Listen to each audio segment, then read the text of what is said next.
Hello बच्चों, नमस्कार। फिर से एक बार स्वागत है आपके अपने यूट्यूब चैनल राजगुरु कैंपस पर। आज की क्लास में हम सरलीकरण की नेक्स्ट क्लास या नेक्स्ट टाइप के क्वेश्चंस हम डिस्कस करेंगे बच्चे। ठीक है, आते हैं हम हमारे फर्स्ट क्वेश्चन पर। ए का मान दिया है 1.9 और बी का दिया है 2.1। तो आपको ये बताना है कि a square plus b square plus 2ab का मान क्या होगा। बच्चों, आपको बहुत अच्छे से पता है कि ये किसका स्क्वायर होता है। सबसे पहले आप ये बताइए। तो आप कहोगे ये स्क्वायर होता है ए प्लस बी का होल स्क्वायर का। बोलो हाँ या ना। ए प्लस बी का स्क्वायर क्या होता है? A square plus b square plus 2ab। अब इसका मान आपसे पूछा गया है और ए और बी का मान दिया है। तो आप ये बताओ, ए का मान यहाँ कितना है? 1.9 और बी का कितना है? तो बी का है 2.1। बस इसका कर देंगे स्क्वायर। 1.9 प्लस 2.1 ऐड करेंगे तो कितना बनेगा? 4.0 का मतलब है 4 और इसका करेंगे स्क्वायर। आंसर कितना हो जाएगा? 16। 16 आंसर हो गया भाई। और ऑप्शन नंबर कौन सा रहेगा आपका? फर्स्ट। ये लो जी, बोलो हाँ या ना। कहने का मतलब ये है कि अगर इस टाइप के क्वेश्चन सोल्व करने हैं तो कुछ फॉर्मूले हैं, आपको वो याद करने पड़ेंगे। एक फॉर्मूला तो अभी हमने पढ़ा है, कौन सा भाई? ए प्लस बी का होल स्क्वायर क्या रहेगा? ए का स्क्वायर प्लस बी का स्क्वायर प्लस 2ab। बोलो हाँ या ना। यदि हम यहाँ माइनस लगा देते हैं, भाई ये कुछ नहीं होता। ए प्लस बी और ए प्लस बी की दो बार मल्टीप्लाई होती है, a plus b into a plus B. Simple सी बात है। हमने ये चीज याद कर ली तो बार बार गुणा करने में टाइम वेस्ट नहीं करना। A square plus b square minus 2ab। बोलो हाँ या ना। ये हो गया a square plus b square minus 2ab। अगर हमें क्यूब करना है, यहां तक तो मैक्सिमम बच्चों को पता होता है, ठीक है। लेकिन यदि क्यूब करें इसका, तो क्यूब के लिए क्यूब ही लगा दो यहाँ। A cube plus b cube plus 3ab into a plus b. बोलो हाँ या ना। याद कर लो भाई, 2 बार 3 बार 4 बार लिख के देख लो, इजीली याद हो जाएगा। A cube plus b cube plus 3ab into a plus b. और यदि लिखना है ए माइनस बी का होल क्यूब, माइनस करना है ना, तो ये तो प्लस छोड़ दो, बाकी सारी वैल्यू माइनस की। A cube minus b cube minus 3ab into a minus b. बोलो हाँ या ना। समझ में आया? ये माइनस तो ये माइनस, ये माइनस, यहां प्लस रखना, बाकी सारे के सारे माइनस। और एक यहां ये और याद कर लो भाई, ए स्क्वेयर माइनस बी स्क्वेयर क्या होता है? तो ये होता है ए प्लस बी इंटू, एक बार प्लस करना है और एक बार माइनस करना होता है। जैसे मैं आपसे कहूं 4 का स्क्वायर माइनस 3 का स्क्वायर, इसका आंसर बताइए। तो एक बार तो ऐड कर दो दोनों को और एक बार माइनस कर दो, तो ये आंसर आएगा। चेक कर लो, चाहे 4 चौके 16 माइनस 9 कितना आएगा? 7। इतना हो गया सभी का। एक फॉर्मूला यहां से निकल के आएगा। क्या फॉर्मूला आएगा? इसका मान पूछेगा आपसे, इसका मान बताइए, तो आप कहोगे ए क्यूब प्लस बी क्यूब बराबर होगा, यहीं पे रख लो, इनको इस साइड ले आओ, तो ए प्लस बी का whole cube minus 3ab into a plus b. Easily याद कर सकते हो भाई। अगर इसका क्यूब पूछे ना, तो इसके क्यूब में से घटा दो इसको। और यदि पूछे आपसे ये बात माइनस यहां, तो क्या करना है? इसमें इसको ऐड कर दो, क्योंकि ये प्लस इस साइड आएगी माइनस हो जाएगा, या माइनस इस साइड आगे प्लस हो जाएगा। ए माइनस बी का whole cube plus 3ab into a minus b. बनेगी बात।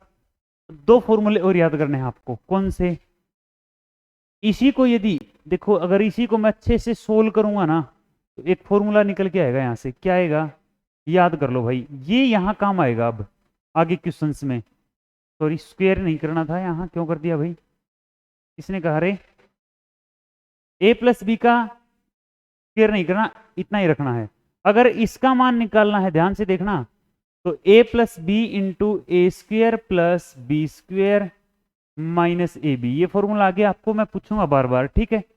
और यदि इसका निकालना है ना, यहाँ माइनस है ना, तो शुरुआत में माइनस रख लो बस, और बाकी सारे प्लस की, a minus b into a square plus b square plus a b, ये लो भाई, एक बार छोड़ दिए हैं यहाँ पे मैंने, आप इनको अच्छे से लिख लो, 2 बार 3 बार 4 बार, इजीली याद हो जाएंगे। A cube plus b cube में पूछूं तो आप क्या कहोगे, a plus b into a square plus b square minus a b, और मैं आपसे कहूं a cube minus b cube, तो आप कहोगे a minus b into a square plus b square plus a b. 2 बार 3 बार लिख के देख लो, ये फॉर्मूले अब काम आएंगे भाई। नेक्स्ट क्वेश्चन पर आ जाते हैं, बहुत ही सुंदर सा क्वेश्चन है, यहां शायद ही कोई फॉर्मूला लगेगा भाई, समझना है आपको। क्वेश्चन देखो आप किस तरीके से उस क्वेश्चन को सोल्व कर सकते हो, दिखने में ऐसा लगेगा कि कोई फॉर्मूला लगाना है, हो सकता है ना लगाना पड़े वहां पे, ठीक है। अब देखो 6 47 79 6 47 79 सेम जैसी संख्याएं हैं, लेकिन एक समस्या यहाँ क्या है, यहाँ तो है 0.06, मतलब 2 अंकों से पहले दशमलव है, यहाँ 3 अंकों से पहले आपका दशमलव है, बोलो हाँ या ना। मैं आपसे अगली बात सुनना ध्यान से, क्या कह रहा हूं, इसको तो मैं यहीं के यहीं छोड़ रहा हूं भाई, ध्यान रखना, कुछ भी नहीं करूंगा इसका मैं। ऊपर वाली संख्या यूं क्यों है, नीचे देखना आप, या आप प्रॉपर समझते हैं, चलो अदरवाइज समझ में नहीं आएगा आपको, ठीक है। मैं आपको अच्छे से समझा देता हूं, चलो इस क्वेश्चन को अब मैं इसको थोड़ा सा छोटा कर देता हूं ताकि ये चीज अच्छे से समझ में आए। आप ऊपर वाली संख्या को लिख सकते हो 6/10 का स्क्वेयर, 100 का स्क्वेयर, सॉरी, इसको लिख सकते हो 47/100 का स्क्वेयर, इसको लिख सकते हो 79 वहाँ 3 जीरो हैं और यहाँ आपका 0.47 था, ठीक है, और यहाँ 000 का स्क्वेयर। इसके नीचे देखना ध्यान से, यहाँ है 6/1000 का स्क्वेयर प्लस 47/1000 का स्क्वेयर प्लस 79/4 जीरो लग जाएंगे भाई, और उसका पूरे का स्क्वेयर। अब मैं आपसे कहूंगा कि मेरे को यहाँ 2 जीरो हटानी चाहिए, तो यहाँ 1 जीरो हटानी है या 2 ही जीरो रखनी है। अब अगर मैं 1 जीरो हटाऊंगा तो स्क्वेयर है, तो बाहर क्या आएगा आपका, अरे बोलो, आपका बाहर 100 आएगा, 10 की पावर 2 आएगा। तो मैं ऊपर वाली संख्या को तो कहीं लिख देता हूँ, मैं इसको यूं लिखूंगा, देखना 6/100 का स्क्वेयर, बोलो हाँ या ना, नीचे, और बाहर कितना आ गया, तो आप कहोगे गुणा में 1/10 का स्क्वायर बाहर आ गया, तो 1/100 बाहर आ गया, सही है जी। प्लस सेम यहाँ से 47, अब यहाँ कितना है देखो, 2 जीरो हैं और यहाँ 3 जीरो हैं, 1 जीरो बाहर निकालेंगे 100 से बाहर आएगा, तो 100 बाहर आ जाएगा, 100 और गुणा में 100 का स्क्वायर और इसका स्क्वायर, सेम बात है। प्लस सेम कहानी यहाँ करेंगे 79 का स्क्वायर और अपॉन में 1 जीरो बाहर निकालेंगे, उसका स्क्वायर आएगा बाहर 100 और गुणा में 1000 का स्क्वायर। अब आप एक चीज अब देखना ध्यान से, ये ऊपर था और अब भाई ऊपर वाली कहीं भी जाओ, अब नीचे हम यहाँ सोल्व करेंगे।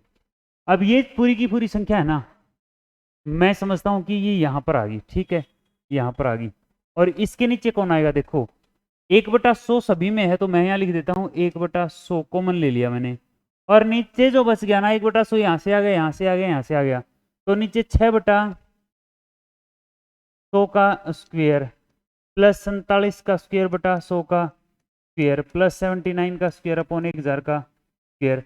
ऊपर भी यही था और नीचे भी यही, ये आपस में कैंसिल आउट हो जाएंगे, तो यहाँ बचेगा 1/100, तो ऊपर चला जाएगा, तो 100 आंसर आ गया आपका। बस ये था भाई, करके देखना, हो जाएगा, बहुत आसान है, और ऑप्शन में कहीं है क्या, अब देखते हैं। ये रहा आपका आंसर, आंसर आपका हो जाएगा यहाँ से सी, तो आंसर आ जाएगा, ठीक है। आते हैं नेक्स्ट क्वेश्चन पर। इसी तरीके का क्वेश्चन ये है, यहां से आपको क्या करना है, ध्यान से समझ लेना, 21 3 63 21 3 63, इसका मतलब ये है यहाँ 21 है 21 है 21 है, 0.21 है ना, यहाँ से एक 3 निकाल लो आप, यहाँ से एक 3 यहाँ से निकाल लो और एक 3 यहाँ से निकाल लो, ठीक है। तो 3 मैं लिख देता हूँ यहाँ, 3 3 3, टोटल 27 बार आएगा। तो यहाँ मैं कॉमन में लिख लेता हूँ 27 27। अब 27 कॉमन में क्यों लिखा, क्योंकि 27 यहाँ से भी लेंगे और 27 यहाँ से भी, तो 27 बार आ जाएगा। जबरदस्त बात है, ये ध्यान से समझना।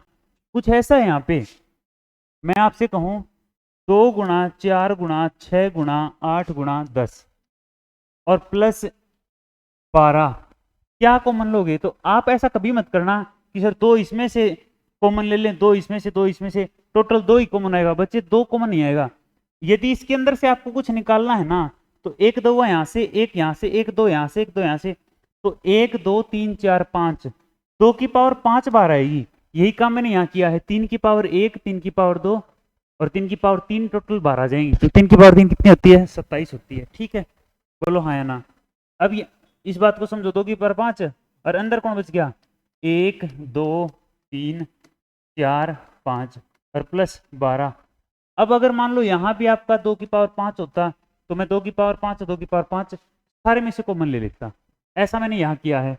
अब ऊपर 27 आ गया, यहाँ तो कॉमन कुछ नहीं है, तो यहाँ पे 1 लिख दूं, नीचे 27, ये 21, यहाँ भी 21 21 21 21 21 21 21, मतलब सभी में से 3 3 बाहर निकाल लिया ना। तो ये जो संख्याएं है ना, अब ये आपकी, ये और ये आपस में सेम हो जाएंगे और कैंसिल आउट हो जाएंगे, और आंसर आ जाएगा आपका 1/27, ठीक है। बस इतने ही पेज पे आपको देखना था, दिमाग लगाना था। बिल्कुल आसान सवाल है, पेन कॉपी यूज करने का नहीं था। आइए नेक्स्ट क्वेश्चन पर। देखो भाई कितना आसान सा सवाल है, 5.32 और 5.32, 32 नहीं करना चाहिए, 3.2, तो 5.32 कॉमन ले लो, 56 प्लस 44 आ गया। और नीचे क्या आ गया भाई? फॉर्मूला याद करो, ए स्क्वेयर माइनस बी स्क्वेयर का, तो a plus B, A minus B, है ना। याद करो क्या होता है, ए स्क्वेयर माइनस बी स्क्वेयर का, ए plus b into a minus B. अब इनको ऐड करेंगे ना, तो 7 और 2 9 और 1 10, ये 10 बनेगा। ऐड करोगे तो 10 और माइनस करेंगे तो क्या बनेगा? 6 में से 4 गया 2 और ये आ गया 3 और 0.5, ये आ जाएगा भाई। ये आपस में कैंसिल आउट हो गए, 56 44 आ जाएगा 100 और नीचे आ गया 10, आंसर आ गया 10 आंसर है, ऑप्शन नंबर सी आपका आंसर हो जाएगा। करके देखना भाई, अपनी नोटबुक पेन यूज करो, बहुत ही आसान क्वेश्चन है। पेन मैं यहाँ नहीं चलाता, समझाने के लिए मैंने आपको बताया है, नहीं तो 5.32 कॉमन आता, मेरे को पता था, माइनस करता तो 5.32 कैंसिल आउट हो जाता और नीचे 10 और ऊपर 100, 10 आंसर आ जाता, ठीक है। आइए नेक्स्ट क्वेश्चन पर। 2.3 का क्यूब है, यहाँ 2.3 का क्यूब है माइनस, ये बनेगा 0.3 का क्यूब। क्यों? क्योंकि 3 गुणा 3 गुणा 3 27 होता है, और पॉइंट एक बार है, 3 बार मल्टीप्लाई करेंगे तो पॉइंट आ जाएगा 3 अंकों से पहले। इतना तो